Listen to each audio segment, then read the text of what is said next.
Selamat siang, salam sejahtera bagi kita semua. Terima kasih kepada Bapak dan Ibu pada siang hari ini yang bersedia hadir bertemu dengan saya dalam penyampaian sistem manajemen keselamatan konstruksi pada pembangunan infrastruktur pembasahan gambut. Sebelumnya, mari izinkan saya memperkenalkan diri terlebih dahulu. Nama saya Mira Fujika, pendidikan terakhir saya S1 Teknik Lingkungan. Pada saat ini saya bekerja di Badan Restorasi Gambut dan Mangrove sebagai tenaga teknis. Saya bertempat tinggal di Kota Palangkaraya, Kalimantan Tengah. Tujuan pembelajaran kita hari ini atau tujuan kita bertemu hari ini yaitu agar peserta mampu mengidentifikasi bahaya dan manajemen risiko serta tata cara pelaksanaan sistem manajemen keselamatan konstruksi. Selain itu, agar para peserta dapat melakukan konstruksi pembangunan infrastruktur pembasahan gambut nanti dapat selamat dan sehat dengan prosedur kerja yang baik. Ini merupakan hasil belajar dan indikator hasil belajar pertemuan kita hari ini, yaitu dapat menjelaskan dan mengidentifikasi tingkat bahaya, menjelaskan manajemen risiko dan mengidentifikasi tingkat risiko, serta menjelaskan tentang tata cara pelaksanaan sistem manajemen dan memahami bagaimana tata cara pelaksanaan sistem manajemennya. Marilah saya menjelaskan terlebih dahulu apa sih itu sistem manajemen keselamatan konstruksi. Sistem manajemen keselamatan konstruksi itu adalah pemenuhan standar keamanan, kesehatan, keselamatan, serta keberlangsungan yang menjamin itu semua. Dalam SMKK itu sendiri ada beberapa tahap atau ada beberapa jenis, yaitu tingkat bahaya, identifikasi bahaya yang itu sendiri, tingkat risiko, dan bagaimana mengidentifikasi risiko. Bahaya itu apa sih? Bahaya itu faktor yang merugikan, yang menimbulkan kerugian, yang menyebabkan atau menimbulkan kecelakaan atau cedera pada manusia atau pada lingkungan. Apa sih tujuan identifikasi? Tujuan identifikasi itu mengurangi peluang kecelakaan. Contohnya, agar tidak ada cedera, kemudian kita bisa masuk rumah sakit seperti yang difoto, seperti di ilustrasi sebelah kanan. Selain itu, dapat memberi pemahaman bagi semua pihak bahwa potensi bahaya itu bisa terjadi kapan aja kalau kita tidak berhati-hati. Kemudian sumber informasi itu kita bisa dapat dari mana sih?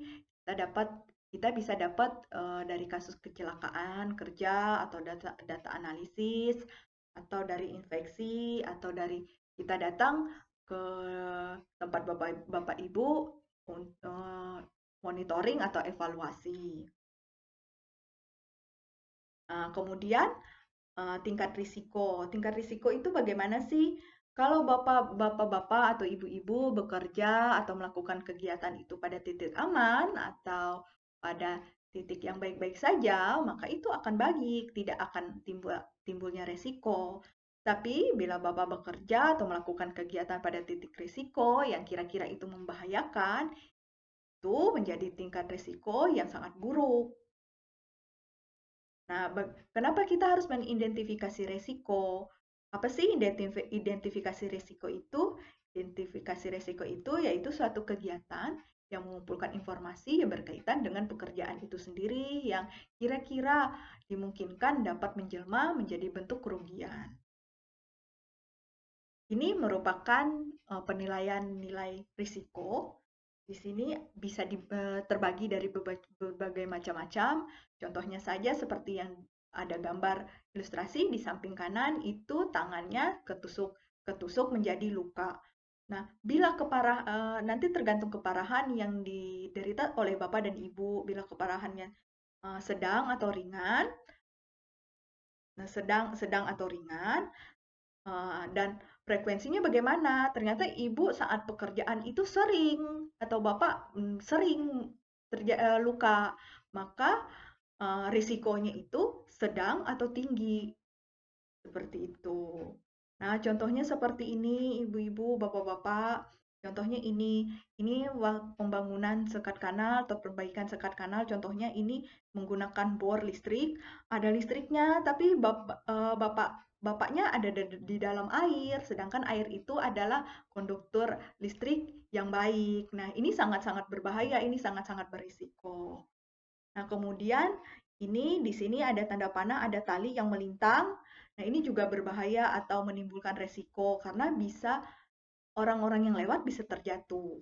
Kemudian ada ilustrasi yang mengangkat barang lewat punggung itu akan bisa menimbulkan cedera punggung. Nah, kemudian tata cara pelaksanaan SMKK. SMKK itu ada tiga tahapan, yaitu pengkajian perencanaan, dan pembangunan. Tahapan pengkajian perencanaan dan perancangan itu dilakukan oleh Badan Restorasi, kebetulan di sini yang membangun infrastruktur, pembasahan gambut, dan kemudian untuk pembangunan itu bisa menggunakan kontraktor atau Bapak dan Ibu sekalian dengan pendanaan swakelola.